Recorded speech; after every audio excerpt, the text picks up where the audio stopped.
y Listo. aceptar. Ujú. Entonces, este es el curso de seminario de investigación de la Universidad de los Andes y como le estaba contando recién a Raúl, tiene estudiantes variados en nivel, desde pregrado, eso no te dije, entonces Alejandro está en pregrado de ciencia política, hasta doctorado, donde están Lorena y Henry, y el resto están en maestrías diversas de relaciones internacionales, ciencia política, sociología y paz. Y estamos aprovechando mucho tu blog, como muchos, para aprender sobre cómo investigar. En particular, nos interesaba mucho conversar de cómo hemos leído, tenemos listas de referencias, cómo insertar mi pregunta en ese mundo que parece tan abrumador sin transformarnos en el niño come libros, que siempre les sugiero leer. También hay que leer literatura infantil para aprender a investigar. Entonces, le quiero agradecer mucho a Raúl haber tomado tiempo para venir a nuestra clase. Algo de lo bueno que nos quedó de la virtualidad es esta posibilidad que aprendimos que podíamos intercambiar en distintos países. Y Raúl es profe en la Flaxo México, sobre todo en temas de métodos, pero Raúl es también me parece importante contarles esto porque varios de ustedes vienen de distintas disciplinas, por ejemplo, Tatiana, eh, y Raúl viene de la ingeniería saltó como a la administración ambiental, de la administración ambiental a la gestión pública ambiental, políticas públicas, geografía, ciencia política. Entonces, se mueve muy interdisciplinariamente y tal vez por eso ha sido un viajero de los métodos y se ha dedicado como a desenterrar el currículum oculto sobre cómo investigar. Muchas de nuestras maestrías y doctorados suponen que uno aprende teoría, aprende métodos y de pronto investigación. Y no es tan sencillo, hay un montón de cosas que hay que desenterrar. Entonces, Raúl, que estudia sustantivamente gobernanza ambiental, en temas de desechos ambientales, agua, saneamiento, en fin, también tiene una gran parte de su producción en métodos y en cómo investigar. Entonces, muchas gracias por darnos esta charla, Raúl, y listos para aprender de ti. Aquí tienes muchos fans entre los que me incluyo y agradecidos por desenterrar ese currículum oculto.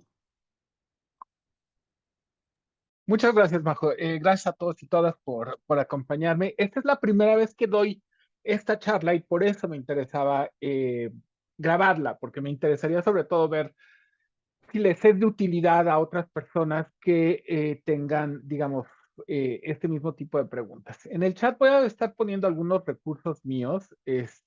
Primero que nada, pues obviamente mi blog.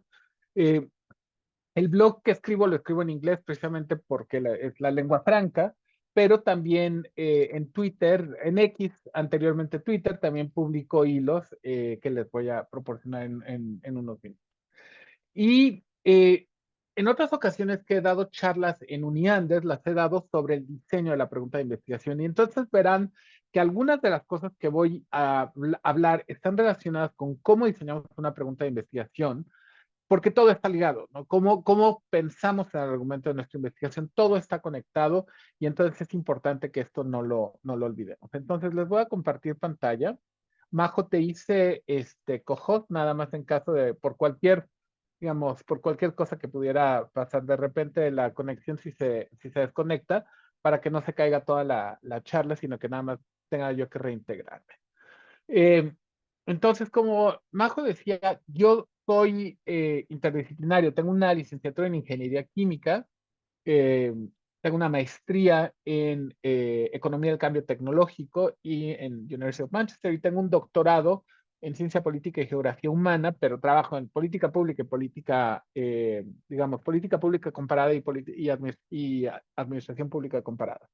Y entonces este viaje interdisciplinario y el hecho de que trabajo en un laboratorio de métodos me ha hecho pensar mucho no solamente sobre la parte de cómo aplicamos métodos cualitativos, cuantitativos mixtos espaciales, sino también cómo hacemos el día a día cómo desmitificamos y cómo hacemos más accesible eh, las ideas sobre la investigación. Entonces, esta charla se va a enfocar en cómo encontrar el hueco en la literatura.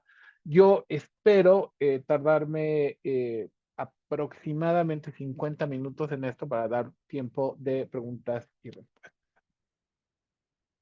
Entonces, me encanta esta cita. La investigación es ver lo que todo el mundo ha visto y pensar lo que nadie más ha pensado, porque creo yo que eso es realmente lo que representa la investigación. A mí eso es lo que me gusta hacer, me gusta investigar por eso. Eh, entonces, ¿para qué hacemos investigación? Como verán, investigar involucra buscar respuestas a preguntas y tratar de explicar fenómenos que ocurren en nuestro entorno. Entonces, cuando hacemos investigación científica, toma tiempo, esfuerzo, dedicación y en particular, si ustedes sean capaces de desarrollar capacidades analíticas para seleccionar el método adecuado para la pregunta seleccionada. Entonces, a mí me preguntan mucha gente, bueno, les pregunto yo, ¿qué es lo que tú quieres aprender? Y siempre como que se empiezan a hacer bolas, ¿no? Y a decirme, es que no sé realmente, me interesa, no sé, los conflictos socioambientales, o me interesa, por ejemplo, la segregación urbana, que es uno de los temas que más he investigado. Entonces, ¿qué es lo que a mí, qué es lo que yo trato de transmitirle a mis estudiantes? Que lo que nosotros buscamos es explicar el entorno, explicar fenómenos y buscar respuestas a preguntas. No podemos tener un interés general en la segregación urbana, pero por ejemplo, lo que nos debería interesar más es por qué en algunas ciudades el este es la zona más segregada, mientras que en otras es el oeste, ¿no? El caso por clásico es Vancouver, British Columbia, mi tierra, donde hice el doctorado. En Vancouver, la zona más pobre está el este, mientras que si ustedes van a Milwaukee, es completamente opuesto. La zona más segregada es la oeste. Entonces, ¿por qué ocurre este tipo de transformación en la segregación urbana? Esa es una pregunta interesante que vale la pena responder. Entonces, el concepto de hueco en la literatura ha dado lugar a un montón de memes. Estos fueron algunos que encontré, como pueden ver, el de la izquierda, mi artículo tratando de llenar el hueco en la literatura. Luego el de en medio, un hueco en la literatura, y luego el carrito, un artículo de 30 años que nadie cita. Y luego el tercero, ¿no? Que este paper trata con un hueco en la literatura que ha estado dejando perplejos a los investigadores e investigadoras por muchos años. Y pueden ver que el hueco es pequeño. Ahora, quiero aquí dar un paso atrás. Yo también superviso estudiantes de licenciatura, de maestría y de doctorado, lo que ustedes le llaman el pregrado. Pero yo parto de dos premisas fundamentales para todos mis estudiantes. Lo primero es que el método de investigación se debe ajustar a la pregunta de investigación y no al revés. A mí me pasa mucho, yo hice mi postdoc en Indiana University Bloomington con los Ostrom, con Elinor Ostrom y Vincent Ostrom. Entonces, mucha gente viene a hacer su tesis de licenciatura, maestría, doctorado conmigo y me dice, doctor Pacheco, oiga, me interesa trabajar con usted porque hace cosas de comunes. Esa no es una razón para seleccionar a un supervisor de tesis, ¿no? Si es, me siento muy halagado, pero no debe ser eso, ¿no? Ustedes deben de tener interés en un tema y ese tema, obviamente sí van a buscar un investigador o investigadora que tenga expertise en ese tema, pero sobre todo que el método que ustedes quieran utilizar, en mi caso, por ejemplo, los métodos mixtos, que son los métodos que yo utilizo y enseño, que sea lo correcto para la pregunta. Hay estudiantes que llegan conmigo y me dicen, quiero hacer una tesis etnográfica. Mucha gente que conoce mi trabajo lo conoce por mi trabajo etnográfico. Y lo primero que les pregunto es, ¿cómo sabes que la etnografía es lo que te va a responder tu investigación, tu pregunta de investigación? Ese es un problema fundamental. Ahí tengo un estudiante de doctorado que me dijo, quiero hacer análisis de redes sociales, necio hacer análisis de redes sociales. Y dije, está muy bien, pero tú me tienes que demostrar que el análisis de redes sociales responde a tu pregunta. Y entonces se puede hacer así. Es decir, ustedes sí pueden llegar con un método, pero ese método tiene ustedes que estar 100% seguros y seguras que les va a responder la pregunta de investigación. Y segundo, que la mejor tesis es la tesis terminada. Ninguna investigación es perfecta. Ustedes no van a encontrar una investigación perfecta en ningún lado. Eh, entonces, ¿cuál es el papel de la revisión de la literatura con respecto a mis dos premisas? La primera en que el método de investigación se debe ajustar a la pregunta de investigación y no al revés, si ustedes hacen una revisión de la literatura buena, ustedes deben de ser capaces de encontrar qué métodos se han utilizado y qué preguntas de investigación se han hecho. Y segundo, y que la mejor tesis es la tesis terminada, ninguna investigación es perfecta, por lo tanto, el papel de la revisión de literatura es especificar qué límites tiene la investigación. A mí me llegan cualquier cantidad de estudiantes que me dicen, quiero estudiar conflictos por energías renovables. Híjole, bueno, pónganse a pensar cuántos tipos de energías renovables hay: eólica, energía hídrica, este, energía solar, energía, en fin, energía nuclear. Entonces, no pueden ustedes aventarse a hacer todos los conflictos por energías renovables, tienen que especificar los límites de la investigación y para ello, su revisión de la literatura les debe hacer. Entonces, ustedes pueden, hay varias razones por las cuales ustedes hacen una revisión de literatura. Ustedes pueden estar revisando la literatura para refinar su pregunta de investigación. Ustedes pueden estar pensando pueden estar pensando, bueno, a mí me interesa, por ejemplo, hacer un estudio sobre, necesito hacer un estudio sobre digamos, un tema que a mí me apasiona, que son las personas en situación de calle, que creo que en Colombia le llaman los habitantes de calle. Uno de mis estudiantes de doctorado, Fausto Amador, estudia habitantes de calle. De hecho, voy a ir a Bogotá, vamos a ir los dos a Bogotá a CISCAL, que es la conferencia de estudios de habitantes de calle en América Latina. Creo que va a ser en la Javeriana, estoy casi seguro que es en la Javeriana, a finales de noviembre. Anyway, entonces, pero no puede uno estudiar a todos los habitantes de calle. Uno tiene que refinar cuáles. Entonces, yo le pregunté, por ejemplo, a Fausto, bueno, ¿qué población quieres estudiar tú? Yo hago trabajo comparativo, yo viví en Canadá, viví en Vancouver, viví en París, viví en Madrid. Entonces, a mí se me hace muy sencillo, se me hizo muy sencillo decirle, bueno, ¿por qué no haces un estudio Vancouver, Ciudad de México, París, ¿no? Pero obviamente eso es muy extensivo y eso cuesta, hacer trabajo de campo cuesta bastante. Entonces, él se puso a hacer una revisión de literatura y me dijo, profesor, en realidad lo que yo quiero estudiar son las respuestas de los programas públicos para atender a los habitantes de calle en la Ciudad de México.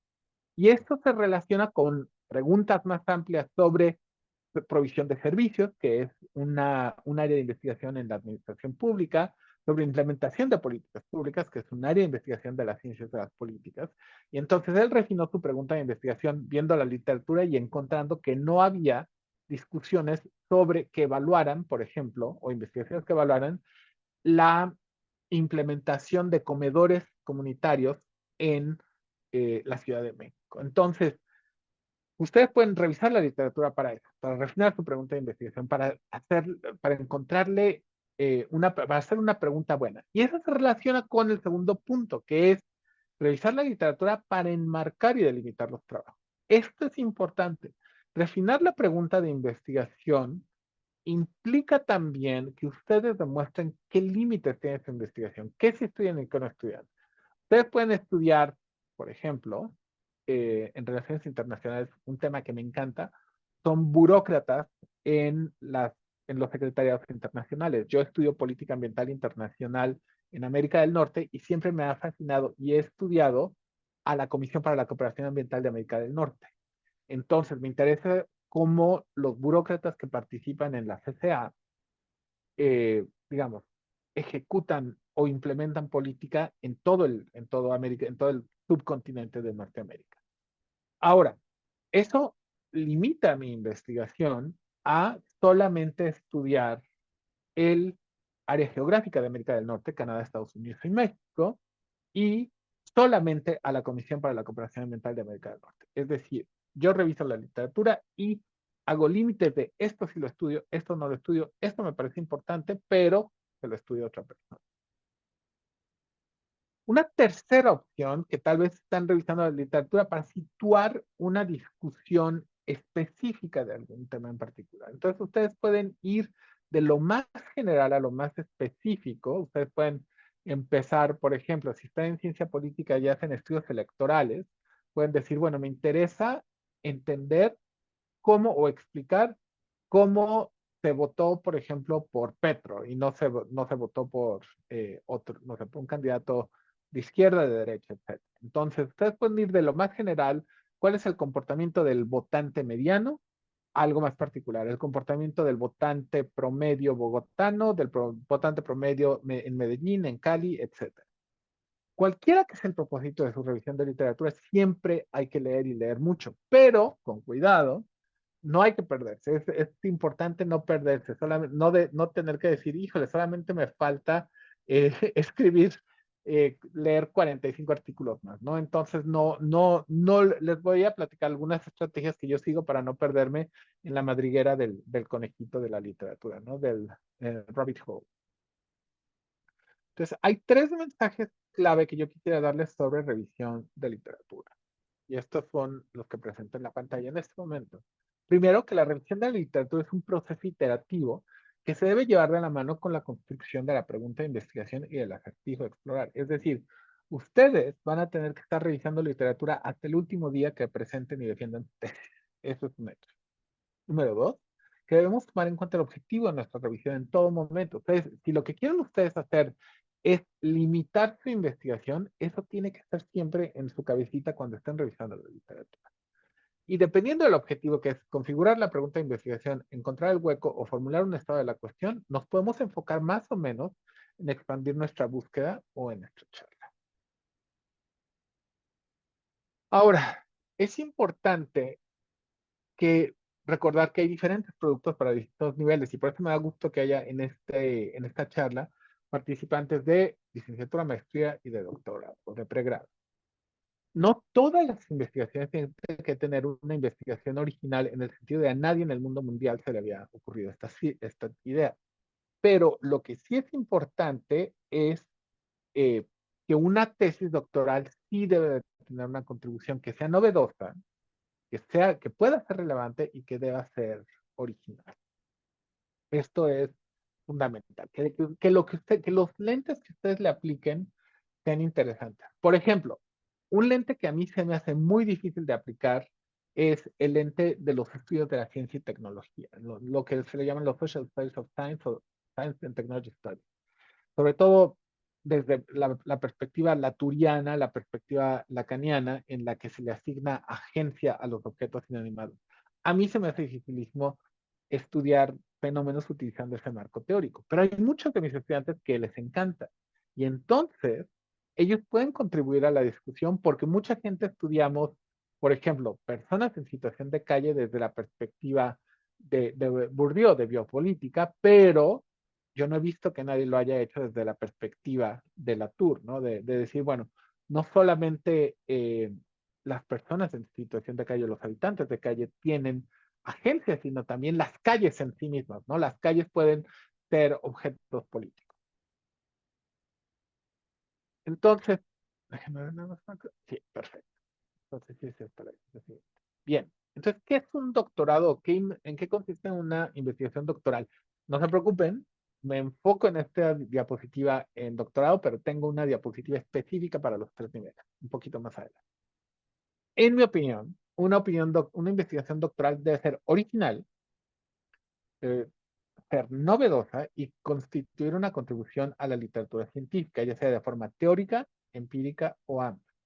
Y el doctorado es un grado en el que quien lo realiza demuestra que es capaz de hacer investigación original de forma independiente. Estos dos puntos, por eso lo puse en rojo y en verde, estos dos puntos son fundamentales. Ustedes tienen que demostrar que la investigación que están haciendo es independiente, si están haciendo un doctorado. Y esto les va a resultar difícil. ¿Por qué? Porque entonces la guía del director de tesis o de la directora de tesis debe ser muy general, pero ustedes tienen que convencernos, o sea, convencer a sus directores de tesis de que el enfoque que están utilizando es el correcto, de que la teoría que están utilizando es la correcta. Nosotros no vamos a decirles, porque el requisito fundamental de una investigación de doctorado es que sea original. Entonces, no tiene que haber ideas realmente nuestras como tal que ustedes exploten al máximo. Obviamente les podemos dar guía, pero no, la idea debe haber sido una idea suya y debe ser independiente. Y debe ser original y novedosa. Entonces, estos son los tres, esta era la diapositiva a la que me refería. Estos son los tres niveles de exigencias y requisitos, en mi opinión. Cada universidad, cada investigador, cada investigadora, cada profesor, cada profesora, cada país incluso, tienen diferentes visiones de cuáles son los grados de exigencia. Estos son los míos. Y así es como yo califico las tesis. La de pregrado, un estudiante o una estudiante de pregrado debe demostrar competencia en los temas que ha desarrollado en el pregrado. Eso es lo que para mí es importante, que sepan de qué trata, de qué va su tesis, ¿no? O sea, si están haciendo relaciones internacionales, tienen que tener la capacidad de decirme, digamos, por ejemplo, pueden estudiar, no sé, conflicto entre dos países, pueden estudiar las relaciones internacionales de los gobiernos locales, etcétera. Entonces, eso es importante que lo vayan viendo, ¿sí? Número dos, la maestría. La maestría demuestra suficiencia investigadora más allá de la licenciatura, entonces se enfoca en profundizar en un tema o en un método o en ambos. Sí tengo estudiantes que han estudiado más de un caso de estudio, pero bueno, eso es algo que hay que negociarlo. Lo que a mí me interesa es que sepan hacer investigación y que sepan hacerlo pensando en cómo pueden seleccionar un método o un tema o ambos. Lo más difícil, lo más retador, el nivel que nosotros le podemos exigir más es al nivel de estudiantes de doctorado, donde ustedes tienen que demostrar independencia investigadora, competencia, innovación y la capacidad de contribuir de forma original. Cierto que en la maestría ustedes pueden tener innovación y originalidad, pero en el doctorado es un requisito que sea original e independiente. Es decir, que ustedes vengan y nos digan, y me quedé pensando, por ejemplo, en una investigación que podría ser original e independiente. Yo creo que hay mucho material, por ejemplo, sobre pobreza urbana, ¿no? Pero yo no estoy convencido de que haya material que ligue pobreza urbana, por ejemplo, a las condiciones climáticas. Es decir, hay muchos estudios de injusticia e injusticia ambiental que dicen que existe la posibilidad de que haya redlining, de que en las zonas más pobres también sean las zonas que tengan menos acceso, por ejemplo, a áreas verdes y que obviamente afronten los cambios de temperatura en las ciudades más grandes. eh, pero no he visto ningún estudio de esa naturaleza. Entonces, eso me parece que es una contribución original y es una contribución original que yo estoy desarrollando de manera independiente. Pero de nuevo, cada institución, cada contexto de educación superior en cada país y disciplinas, pues tienen sus propias definiciones y sus propias normas y yo creo que aquí, pues lo importante es digamos, que cada quien lo determine, pero esto es más o menos generalizado. Ahora, algo importante es que, y esta es la siguiente, ¿cómo lo haría yo en un mismo tema que a mí me interesa mucho, que es el derecho humano al agua, en tres niveles? Aquí están tres tipos de tesis que ustedes podrían hacer. Si es pregrado, ustedes podrían hacer un estudio sobre el derecho humano al agua en México desde la perspectiva jurídica, con la posibilidad de implementación en el estado de Guanajuato, ¿no? Entonces, este es el estado en donde vive mi mamá, eh, uno de los estados más centrales de México. Entonces, este es un tema muy acotado, como pueden ver, es un caso de estudio, posiblemente una sola teoría. Ahora, ¿qué sucede cuando ustedes empiezan a subir el grado de sofisticación? Bueno, pues aquí es donde viene la cosa divertida, ¿no? Y donde la cosa se pone pues bastante divertida. Eh, en la maestría ustedes podrían hacer una tesis que diga, que se titule ¿qué factores?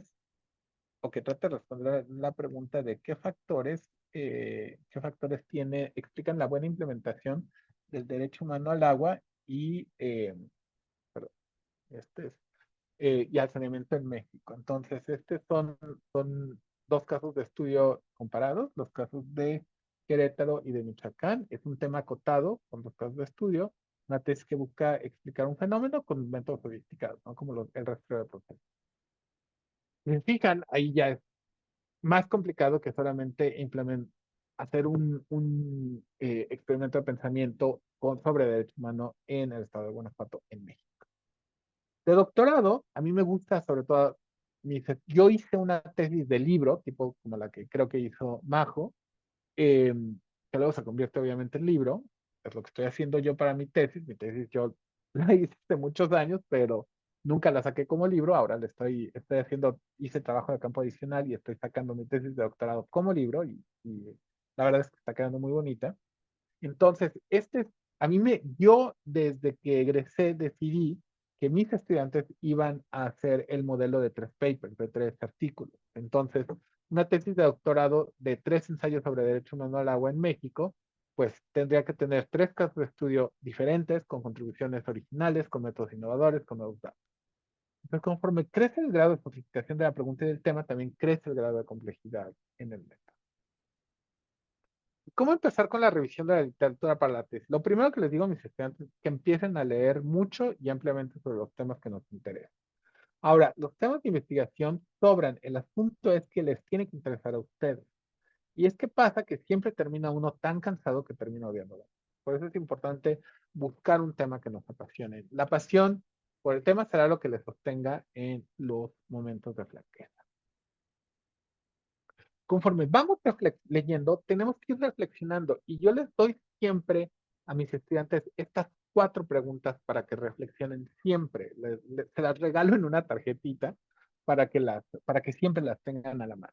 La primera pregunta es: ¿cuál es la pregunta de investigación? Y de nuevo, conforme ustedes vayan pasando por el programa, se van a dar cuenta de que tienen que ir cambiando la pregunta. Entonces, eso no importa. Ustedes pueden ir cambiando la pregunta de investigación, pero sí es importante que la tengan en mente siempre.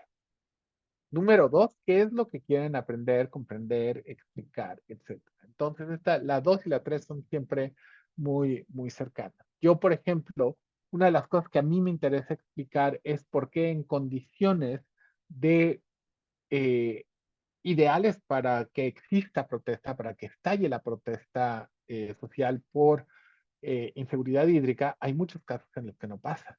Y yo a esos les llamo conflictos atenuados, conflictos en los cuales las condiciones visibles, si ustedes lo ven prima facie, si ustedes lo ven de primera vista, ustedes deberían de ver forzosamente que estalle un conflicto social y que estalle una protesta por escasez de agua.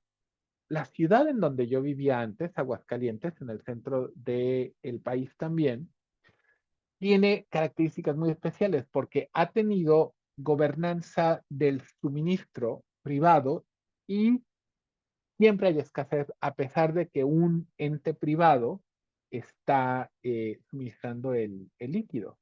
Y sin embargo, nunca hay protesta. O sea, ustedes van a ver en Facebook, en Twitter, en todos lados que se queja la gente. Es que eh, Veolia o Proactiva Medio Ambiente Casa, anteriormente, ahora es Veolia, la empresa francesa, no nos está dando agua y nos la viene y nos la cobra, ¿no? Pero sin embargo, nunca explota, nunca. Yo he estudiado conflictos por muchos años, casi 20 años, y nunca, y a mí se me sigue haciendo muy extraño que haya condiciones en las cuales hay escasez hídrica, hay descontento, hay muchos factores por los cuales debería de explotar una protesta y un conflicto por agua y no explota. Y una de las explicaciones que yo he encontrado gracias al trabajo de campo que he hecho, etnográfico, es que la gente no está organizada. Para que ustedes lo saben, si ustedes han estudiado teoría de movimientos sociales, para que explote una protesta y para que haya un movimiento social, tiene que haber condiciones políticas, condiciones de la estructura política. Ya nadie se organiza, no tenemos una sociedad civil organizada fuerte, entonces no hay protestas y por lo tanto pues, no se resuelven. Entonces, ese es un fenómeno que a mí me interesa explicar, ¿no? A mí me interesa también explicar por qué los habitantes de calle, tengo algunos años que me he salido un poco de la parte ambiental y hago otras cosas, sigo haciendo cosas urbanas, sigo haciendo cosas ambientales, pero en este caso me preocupan las personas vulnerables. Entonces, a mí me interesa saber por qué en México no hay una política nacional para habitantes de calle. No sé si la hay en toda América Latina, pero en México no la hay. En Canadá la hay, pero en México no. Y entonces yo me preguntaba, bueno, ¿y por qué en un país sí y en el otro? Entonces, ahora, y esto es importante para quienes estudien historia o para quienes hagan temas de humanidades, etcétera.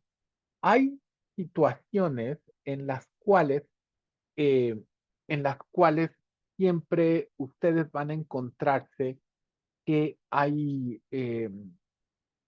van a encontrarse que no quieren en realidad explicar como tal cuanto describir o hacer más claro, ¿no? Sobre todo la gente que hace historia. Entonces, ustedes pueden también tener preguntas de investigación que son puramente descriptivas, en las cuales no están tratando de explicar, sino están tratando de hacer visible un fenómeno. Esto es importante. Y estas reflexiones nos van guiando en la revisión de la literatura para encontrar el hueco o, visto de otra forma, que a mí me gusta hacerlo, el espacio en el cual ustedes pueden hacer una contribución. ¿Sí? Siempre van a encontrar que hay un espacio en donde ustedes pueden, siempre hay una mirada distinta que ustedes pueden utilizar. Y Majo mencionaba aquí en el chat, y me gustó mucho, el foco en variación, porque recientemente yo di una charla, precisamente en el Instituto de Investigaciones Jurídicas de la Universidad Nacional Autónoma de México, sobre estudios de caso comparado como método. Y yo les decía a los participantes de este taller que nosotros siempre vamos a buscar explicar variaciones. Es decir, aun si ustedes hacen un solo caso de estudio, siempre van a estar buscando explicar una variación. Por ejemplo, si ustedes están tratando de explicar por qué Cali no tiene una política de internacionalización en Bogotá, para quienes estudiaron relaciones internacionales, ustedes seguramente lo saben, las relaciones paramunicipales o de paradiplomacia son las relaciones internacionales de los gobiernos locales. Muchas ciudades en diferentes países no tienen relaciones internacionales porque dicen, bueno, es que en realidad las relaciones Estado-nación, Estado-nación, tienen que explicarse, digamos, como con la perspectiva realista, con la perspectiva institucional, anarquista, etcétera, de los Estados-nación. La gente que estudia para diplomacia afirma y estudia que hay relaciones internacionales entre los gobiernos subnacionales, los gobiernos locales, sobre todo las ciudades. Entonces, por ejemplo, León, la ciudad en donde vive mi mamá, puede ser que tenga relaciones internacionales con Medellín. Ese tipo de estudios son estudios, digamos, internacionales, estudios comparativos. Ustedes aún si están preguntándose por qué Cali no tiene una política de internacionalización, ahorita buscamos si la tiene o no la tiene, eh, aún si es un solo caso, siempre van a buscar una variación. Y en este caso sería la variación con respecto de alguna otra ciudad, colombiana, por ejemplo, que sí lo tiene. Entonces, ustedes están buscando siempre explicar algo, contrastar y discernir qué explica la variación entre el status quo y el fenómeno que ustedes están observando. Esto es fundamental. Es fundamental aún si hacen casos de estudio únicos, de una sola ciudad, de un solo programa, etc. Entonces, revisar la literatura para encontrar una brecha. Yo, cuando hablamos de revisión de literatura, yo me enfoco tanto al proceso de examinar sistemáticamente los artículos, capítulos, libros, tesis y otros materiales, como al producto. Y en muchas ocasiones yo me refiero a la revisión de la literatura como el producto, el texto generado después de haber realizado una revisión cuidadosa, amplia, profunda y sistemática de los textos disponibles en nuestro tema. Yo también le llamo estado del arte, estado de la cuestión, el producto escrito de la revisión de la literatura. Ahora, esto es fundamental y esto son de las cosas en las que pensé, Majo, que tus estudiantes deben de llevarse después de esta charla. La conclusión lógica de un documento de revisión de literatura es, si no estudiamos este tema o respondemos a esta pregunta de investigación, estamos dejando un hueco importante en el conocimiento. O sea, tiene que ser, ustedes tienen que escribir y convencer a Majo, escribir, convencer a sus directores de tesis o a mí, como lector, que al terminar de leer yo su estado de la cuestión, debo de estar convencido o convencida, supervisor o supervisora, que el proyecto propuesto tiene fundamento y que debe realizarse. Esta debe ser la conclusión lógica. O hacemos este proyecto o no tendremos luz sobre un tema clave. Esto es el objetivo que ustedes deben de tener cuando hagan su revisión de literatura. Ustedes deben de convencerse y de convencer no de que o se hace este proyecto o vamos a dejar de lado algo muy importante. Esto es fundamental en el estudio, ¿no? O sea, ¿por qué le van a dedicar 4 meses, 3 años, etcétera? Y eso tiene que ser justificación que viene de la literatura y de lo empírico. Entonces, por ejemplo, este es un ejemplo, ¿no? De lo planteado en las páginas anteriores queda claro que se ha estudiado X, Y, Z con R, S y T métodos, ¿no? Que es la pregunta que está haciendo Majo en este momento en el chat. Sin embargo, y estas dos palabras son fundamentales. Cuando doy esta clase en inglés, les digo que el operador however es fundamental en cómo escribimos en la academia. Sin embargo, es claro que falta estudiar W con A, B y C métodos. Por ello, mi proyecto propone estudiar W con A, B y C métodos. Entonces, aquí el sin embargo es clave. Ejemplo, ¿no? En mi revisión de literatura, yo, por ejemplo, estoy estudiando ahorita, estoy haciendo un proyecto para un libro sobre las cargas administrativas de entregarles pensiones a las personas adultas mayores en México. La gente mayor recibe una pensión, recibe un dinero mensualmente o bimestralmente, pero tienen que hacer colas muy largas y por muchas horas, ¿no? Entonces, hay gente que a eso se le llama administrative burden, ¿no? La carga administrativa. Entonces hay gente que dice, bueno, la gente en Argentina, por ejemplo, Javier Aullero, que estudió el peso del tiempo, ¿no? En buscar empleo. Hay gente que tarda 5 horas diarias en la agencia de empleo y se aguanta y dice, tengo que hacerlo porque si no, no voy a encontrar un trabajo. Hay gente que se aguanta hasta 24 horas esperando atención en hospitales.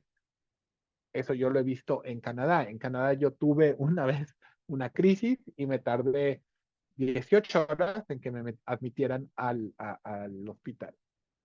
Y en todos estos procesos de carga administrativa, de fricciones administrativas, se han estudiado, pero nadie, hasta donde yo lo he visto, y ahorita podemos correr un ejemplo en Google Scholar, nadie ha estudiado la carga administrativa de la pensión del bienestar del programa de adultos mayores de México, de López Obrador, ¿no?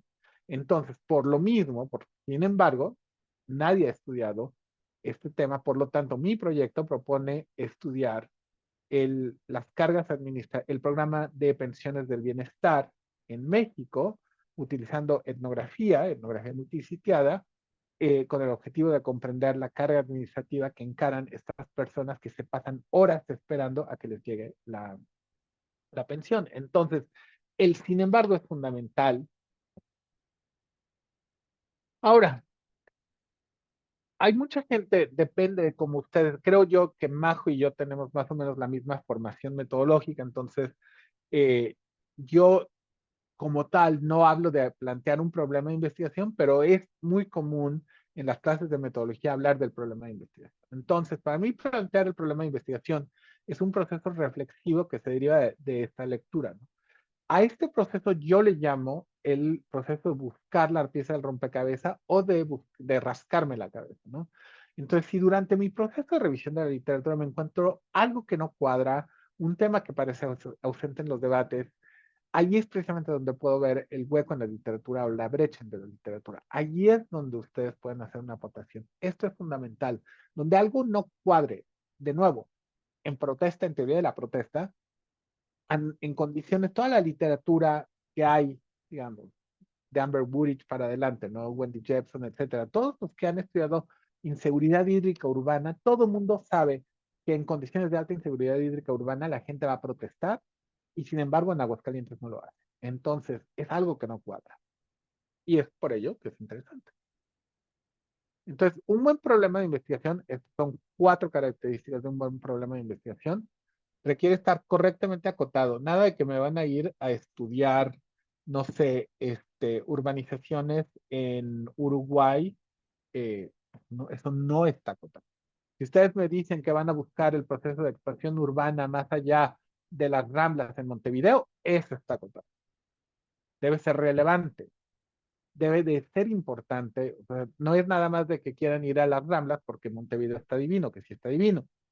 sino que ustedes tienen que tener una razón importante, ¿no? Debe ser importante. La expansión urbana es fundamental, entender las divergencias en diferentes zonas geográficas, en diferentes zonas urbanas, es importante. La segregación es importante y en específico entender la segregación en Montevideo es fundamental para desarrollar políticas de vivienda mucho más amigables a la sociedad, ¿no? Amigables a la gente, sobre todo a la gente pobre. Debe estar formulado de manera rigurosa, nada de que se me van a ir 3 semanas de vacaciones a la playita, no se trata de eso. Entonces tienen que ustedes decir, bueno, voy a hacer una etnografía de 6 meses, 4 meses, 2 meses, etcétera, y debe ser susceptible de ser estudiado de forma conceptual, porque habrá cosas que ustedes no puedan hacer de trabajo empírico o empírica. Entonces yo hablo, y en esto seguramente lo han leído en mi blog, es importante que lo discutamos. Yo trabajo a través de la lógica de acertijo, de la lógica de la sorpresa, y esos son los fundamentos tanto de la construcción de preguntas de investigación como del hallazgo de los huecos sobre en la literatura. Entonces pensemos en un rompecabezas al que le falta una piecita. ¿Qué buscamos hacer cuando estamos investigando? Uno, explicar fenómenos que todavía no comprendemos muy bien. Yo llevo 20 años de mi vida estudiando la cooperación entre personas y sigo sin entenderla completamente bien, entonces es importante. Describir fenómenos, hechos o trayectorias de los que no tenemos toda la historia. Yo, por ejemplo, también hago trabajos históricos y he estado estudiando cómo el suministro de agua ha sido privado o público, privado por un ente como Veolia o público por el gobierno municipal, los gobiernos municipales mexicanos. Descubrir hechos históricos que permanecieron ocultos, esto también es importante, o crear conocimientos adicionales sobre algo que conocemos poquito, pero no mucho. Entonces, estos son los dos enfoques que yo utilizo para encontrar la brecha en la literatura. Un enfoque es buscar el acertijo, construir un acertijo, ¿no? Construir el conjunto de elementos interrelacionados que necesitamos ensamblar para construir una buena pregunta de investigación y que luego podamos probar y examinar. Esa es una forma de ver la palabra puzzle en inglés es acertijo y el puzzling es rascarse la cabeza, ¿no? Podemos encontrar algo desconcertante, algo que nos hace rascarnos la cabeza, algo que nos hace investigar para descubrir qué es lo que nos está quitando el sueño, ¿no? Algo que nos haga pensar, híjole, ¿por qué esto no es? Y a mí me pasa, como les comentaba, de conflictos, hay otras cosas que también me dejan desconcertado, ¿no? Por ejemplo, el apoyo irrestricto que existe, por ejemplo, o el apoyo que tiene ahora el presidente López Obrador. Hay mucha gente que se queja, por ejemplo, de sus políticas públicas y sin embargo tiene un 73% de aprobación. Eso es desconcertante. Entonces, algo debe estar haciendo bien y entonces es importante investigar qué y por qué la gente está aceptando. Entonces, la lógica de los acertijos como herramienta para hacer preguntas de investigación les debe de poder ayudar a ustedes también a hacer su brecha en la literatura. Entonces, la pregunta de investigación debe ser interesante, intrigante, y el plantear el acertijo nos ayuda a encontrar ese no sé qué sé yo, que hace interesante a la pregunta. Entonces, ¿por qué ocurre el fenómeno de la manera que ocurre en estas circunstancias? Y de y Koivu identifican 3 tipos de acertijos, ¿no? Acertijos empíricos, teóricos y metodológicos. Esos son los que yo les digo a mis estudiantes. Esto es lo que tienes que hacer tú en tu tesis. Algo que a mí me haga pensar, ¿y por qué esto está pasando así? Una pieza que se vea en el rompecabezas claro, por ejemplo, de los estudios electorales, etcétera, que es clarísimo que está faltando. Entonces, el acertijo empírico se relaciona con la expectativa teórica. ¿Por qué? Porque el acertijo empírico nos permite buscar una pregunta de investigación que explique discordancia entre casos que esperaríamos que fueran similares. Cuando ustedes hacen su revisión en la literatura, ustedes van a buscar casos similares, similares, similares, hasta que encuentren uno que no es similar. Y entonces van a decir, oh, a lo mejor este caso puede ser, esta es una brecha en la literatura que yo necesito investigar. O que ocurran fenómenos que van contra la expectativa teórica. De nuevo, les platico del conflicto, ¿no? Hay situaciones en las que yo esperaría que hubiera conflicto y no lo hay. La convergencia de resultados de manera inesperada, dada la variación del tipo de casos, ¿no? Ustedes pueden ver casos en los cuales las condiciones son muy diferentes y sin embargo llegan al mismo resultado. El ejemplo claro, vuelvo, al caso de México, que es donde yo vivo, en México se podría decir que la gente pobre votó por la actual presidenta electa, Claudia Sheinbaum, pero sin embargo hubo mucha gente rica que también votó por ella. Entonces, convergen los resultados de manera inesperada, dado que el tipo de caso es diferente. Yo hubiera esperado que la gente rica hubiera votado por ejemplo, la candidata del partido opositor. No sucedió y entonces ahí está interés, es un acertijo empírico interesante. ¿Por qué? O una variación inesperada a través del tiempo. Es decir, ustedes pueden ver un proceso que es uniforme a lo largo del tiempo y que de repente cambia totalmente. Entonces, esta variación puede ser inesperada. Les hablo nada más del acertijo empírico. Ustedes pueden ver acertijos teóricos también o acertijos metodológicos, nada más para que vean las diferentes gamas de brechas en la literatura que ustedes pueden ir construyendo. Entonces, aquí hay un caso muy específico que es el que estoy trabajando, un caso en el que estoy trabajando actualmente.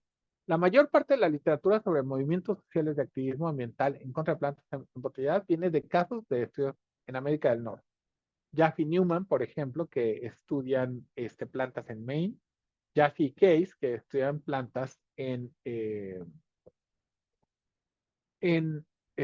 Hamilton, en Ontario, en Canadá. Sin embargo, en México recientemente, en toda mi carrera, nunca había visto yo un grupo de personas que protestaran y lograran cerrar una planta de agua embotellada.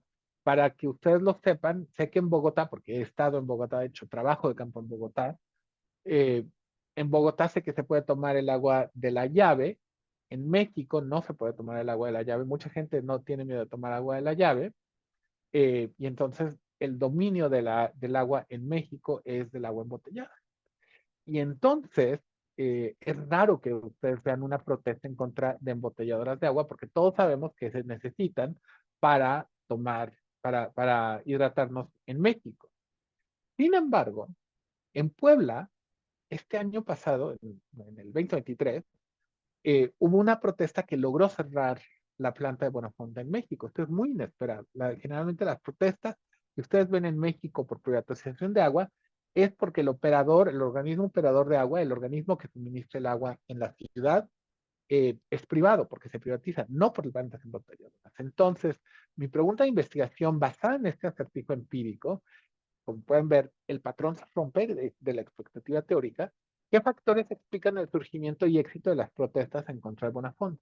Esta pregunta me da un hueco en la literatura, porque como no había protestas en contra de plantas embotelladoras de agua en México, o sea, si ustedes revisan la literatura, van a ver todas las protestas en contra de embotelladoras están o en Estados Unidos o en Canadá en general. En México no había hasta este caso. Entonces, este caso me dio una brecha en la literatura a la cual yo puedo contribuir. Es una brecha empírica.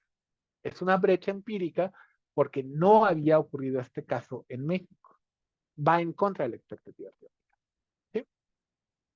Entonces, ¿por qué es importante leer primero antes de postular la pregunta de investigación? Y esto es importante para evitar repetir lo que ya se hizo antes, ¿no? Entonces, el ejercicio del estado del arte, la revisión de literatura, la construcción del marco teórico es precisamente para establecer este panorama. ¿Verdad?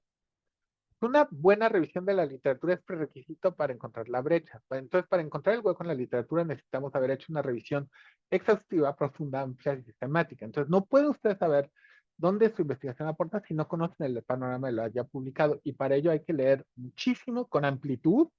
Se tienen que leer en muchos casos de estudio y con profundidad. ¿Sí? Ahora, hay 7 tipos de huecos en la literatura de acuerdo a Miles. El hueco en la evidencia. O sea, que los resultados son contradictorios desde la perspectiva abstracta. El hueco en el conocimiento, donde los hallazgos de investigación que se desea no existen. El hueco del conocimiento práctico, es decir, en donde la práctica se desvía de lo que se encuentra en la investigación. Un hueco metodológico que nos dice, bueno, que hay que cambiar o hacer una variación de métodos de investigación para generar nuevos hallazgos. El hueco empírico que nos dice que las investigaciones empíricas, los hallazgos empíricos deben ser evaluados.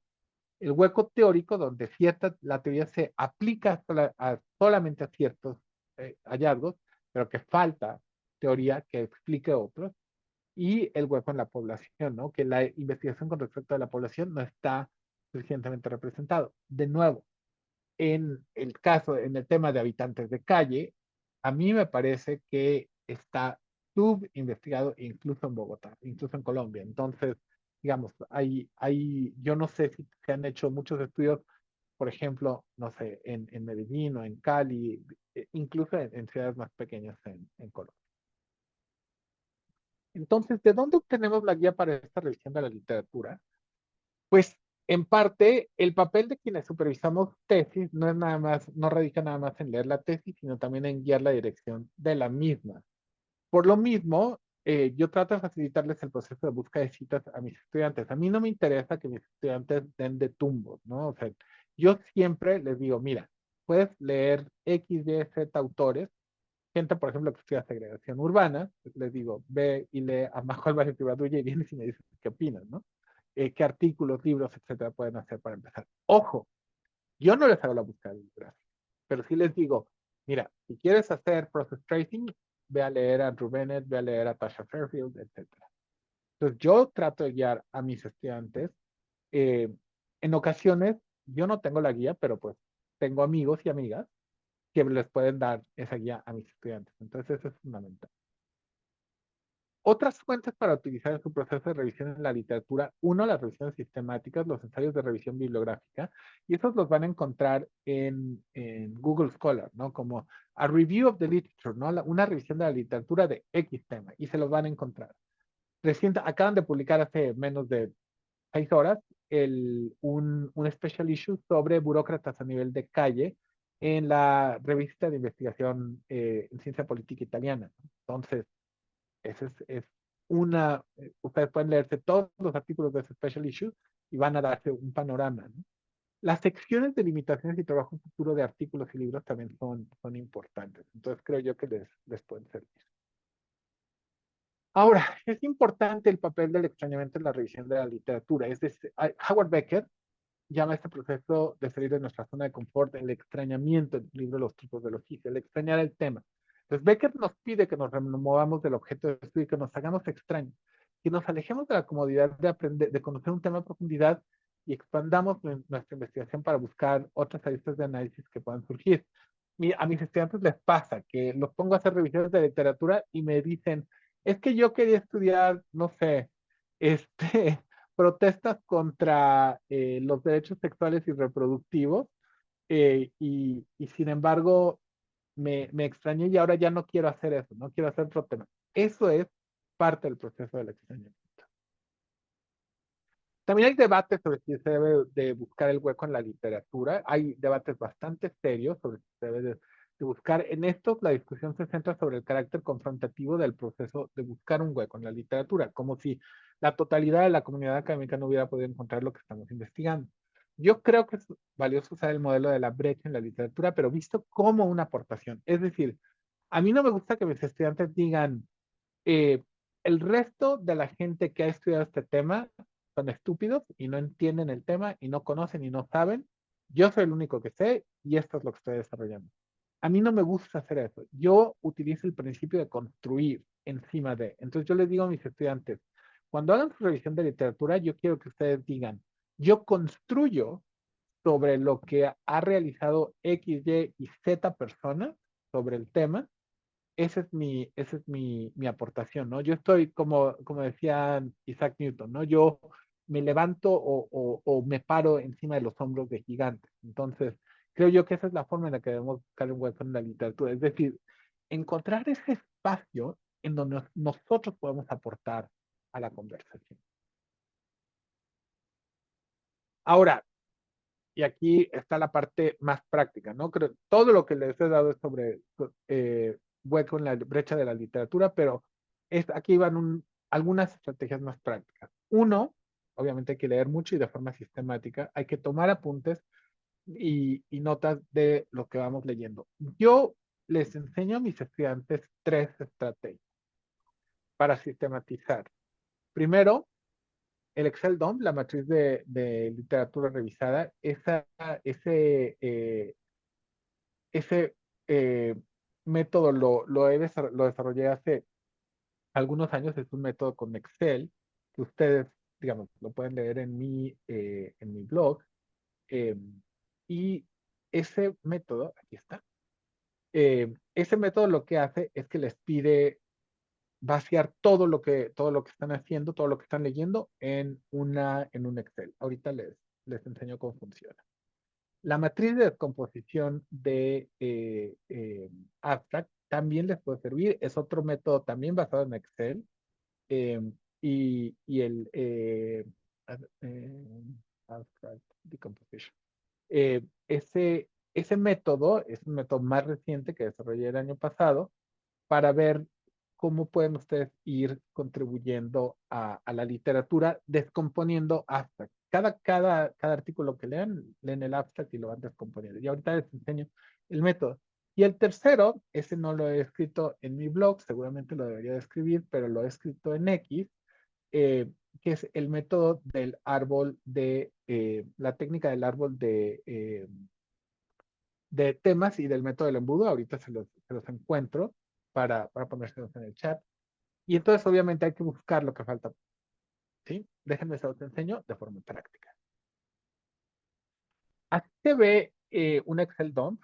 Hay gente que le llama Access, hay gente que le llama Excel dump, hay gente que le llama en español la matriz de literatura revisada. Es un Excel en el cual yo, eh, yo sistematizo todo lo que voy leyendo. Entonces, este Excel dump es un Excel dump sobre movimientos sociales, ¿no? En el que resumí un artículo relativamente reciente de Jessica Rich sobre cómo se organizan los movimientos sociales en América Latina.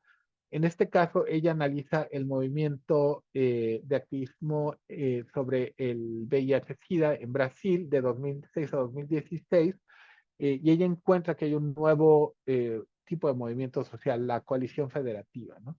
Entonces, yo lo que les digo a mis estudiantes es, vayan ustedes metiendo, eh, resumiendo lo que están leyendo, lo van poniendo en las notas, en la página de notas.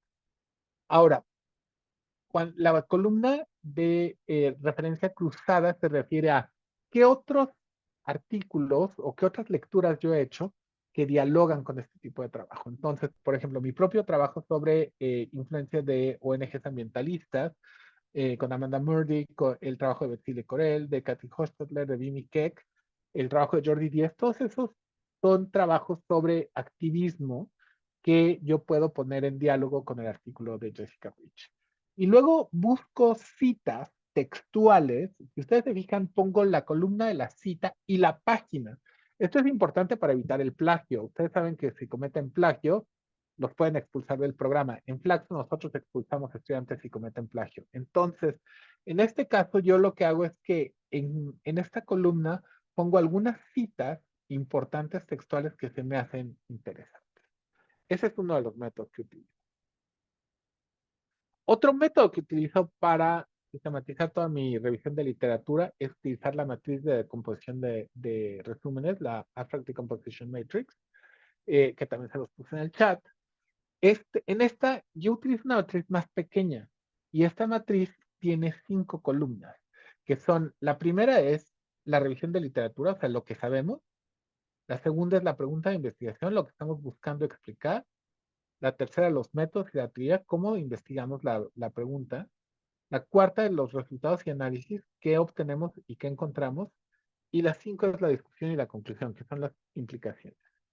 Esta matriz de composición de resúmenes yo la creé precisamente para seguir la lógica del modelo de 5 preguntas, que es el modelo que yo utilizo para enseñarles a mis estudiantes a escribir resúmenes o abstracts de papers, de la tesis, etcétera.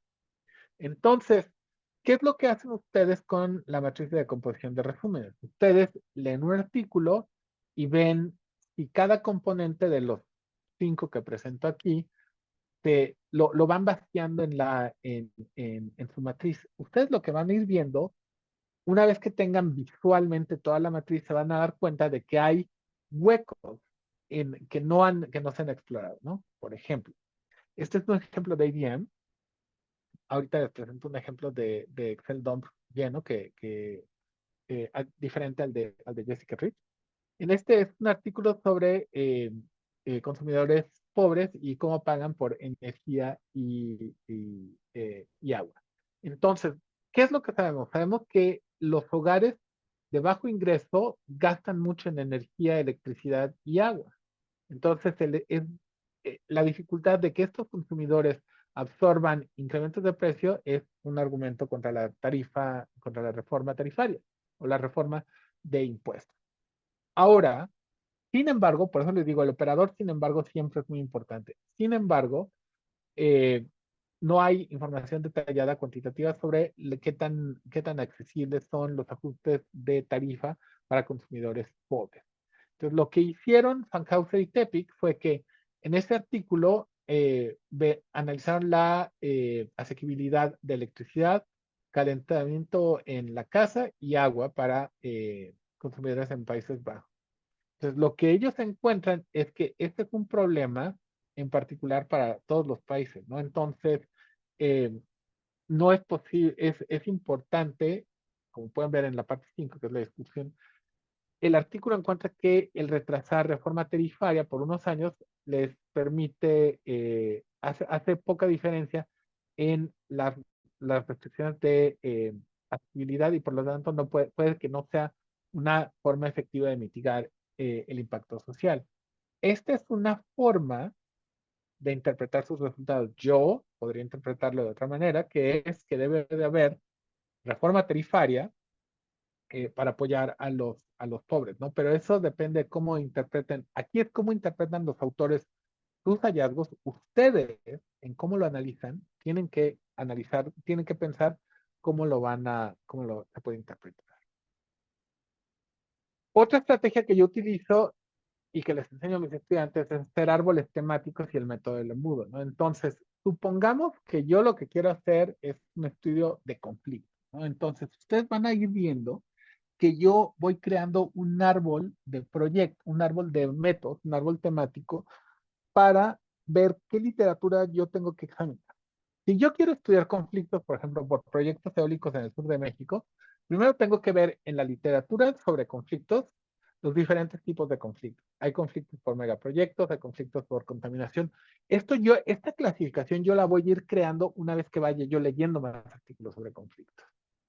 Ahora, en los artículos que yo he leído sobre conflictos por megaproyectos, hay sobre energías renovables y sobre acueductos. Si ustedes leen mis publicaciones, seguramente se encontrarán artículos que yo he publicado sobre conflictos por acueductos.